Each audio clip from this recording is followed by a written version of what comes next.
नहीं बाहरକୁ पड़ी जीवु करा चैत मास खरा नदीरे देखा सीतारा घरू नहीं बाहरକୁ पड़ी जीवु करा घरे रही जीवु सजनी चटनी कैसे बनी चटनी कैसे बनी तेरे बिना ओ सजनी चटनी कैसे बनी चटनी कैसे बनी चटनी कैसे बनी चटनी कैसे बनी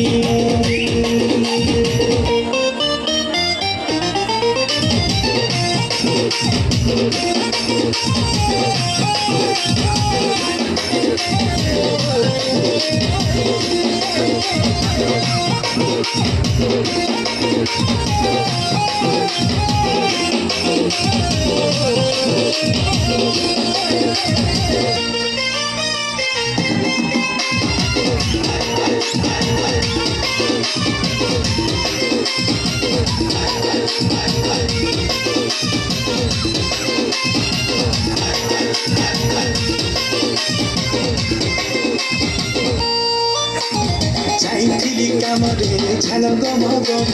जाइथिली काम धन झाल गम गम जाइथिली काम धन झाल गम गम बाटे जे पाइली धन दुईटा कछाम आम संगे नुन मिर्चा धनिया पतर केता मिठा